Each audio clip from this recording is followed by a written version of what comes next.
નમસ્કાર મિત્રો, ખંભાળિયા પાલિકાના હાઈ વોલ્ટેજ ડ્રામાનો સુખદ અંત. મિત્ર, આ સુખદ અંત નથી, ભ્રષ્ટાચારનો અંત.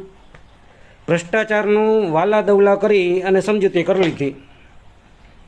આ બધું રાઇટિંગમાં છે ને એ વાંચી લ્યો મિત્ર. હમણાં નજીકના જ છે, અઠવાડિયા 10 દિવસ પહેલાં, યાની કે આજની તારીખ છે ને 7 તારીખ છે ને, તો 7 દિવસ જેવું માંડ થયું હશે આ વાતને. યાની કે 1-2 ફેબ્રુઆરી દરમિયાન આ બધું થયું હશે. જોવા જેવી વાત છે, રાજ્યના પૂર્વ મંત્રી, ધારાસભ્ય શ્રી અને સ્ટાફની સફળ મધ્યસ્થી વિવાદ શમ્યો. 2 નવા ઇજનેરોની નિમણૂક સાથે વહીવટ ફરી પાટા પર નથી આવ્યું. તમે અને તમારી આ ટીમ ભારતીય જનતા પાર્ટી ભ્રષ્ટાચારથી લિપ્ત છે. તમે જુઓ, તમારા દ્વારા રોડ રસ્તા બન્યા 4 મહિનામાં કે 5 મહિનામાં થયા છે. વિજય સિનેમાવાળા રોડ જોઈ લ્યો, અહીંયાથી આખો પટ્ટો છે ને કટકે કરીને તન કટકે તમે રોડ બનાવ્યા છે. એના તમે બબે મહિના ગાળા રાખીને, બરાબર. તો તમે રોડ જ્યારે બનાવ્યો ને ત્યારે 8મા મહિનાનો રોડ બનાવ્યા. પછી એની પહેલાં તમે ઓલી નદીની અંદર તમે પાણીની નળની લાઈન નાખી, નર્મદાની, બરાબર. એ નર્મદાની લાઈન અંદર તમે જોઈ લ્યો, એ નર્મદાની અંદર છે ને સેવારનું પાણી ગળી જાય ને એવી વ્યવસ્થા કરી છે. મિત્રો, ખંભાળિયા નગરપાલિકા ખરેખર ભ્રષ્ટાચાર છે. ખંભાળિયા નગરપાલિકાની બોડી યાની કે ભારતીય જનતા પાર્ટી અને એના મળતિયાઓ કંઈ ના કંઈ ભ્રષ્ટાચારમાં પૂરેપૂરો ભાગ ભજવ્યો છે.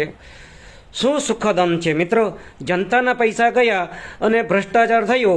અધિકારીઓ અને ભ્રષ્ટાચારીઓને જેલના સળિયા પાછળ મોકલો. આ કંઈ બાપુજીની પેટી થોડી છે. ખંભાળિયાની જનતાના ટેક્સના પૈસા છે, વસૂલ કરો.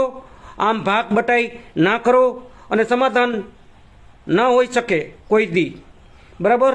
અવાવના સમાધાન ના હોય. જે કંઈ પણ પૈસા કમિશન રૂપે ખાધા છે, કેટલા ટકા ખાધા છે? 12% ખાધા છે, 10% કે 15% ખાધા છે?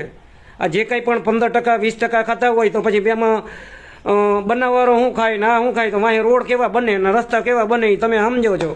દેશની ભોળી જનતાઓ તમને ધર્મ અને નાતીની જાતિની આડમાં ગોરખ ધંધા કરતા શીખાડે છે. ધર્મ, નાતી, જાતિ, સ્ત્રી પુરુષના ભેદભાવમાં ગલત રાસ્તા શીખાડે છે. આ ગલત પરિણામ આપે છે, અંજામ આપે છે. તમારા બાળકો એ જ રોડ રસ્તા ઉપર અથવા એ જ બ્રિજ પુલ ઉપર, એ જ તેલી નદીની રસ્તા ઉપર જ્યારે કોઈ ઘટના ઘટશે ને તેથી તમારો 33 કરોડ દેવી દેવતા કે અલ્લાહ, ગોડ, જીસસ, કુદરત કોઈ બચાવવા નહીં આવે. અત્યારે તમે જો ધ્યાન દેશો તો જ વસ્તુ સારી થશે.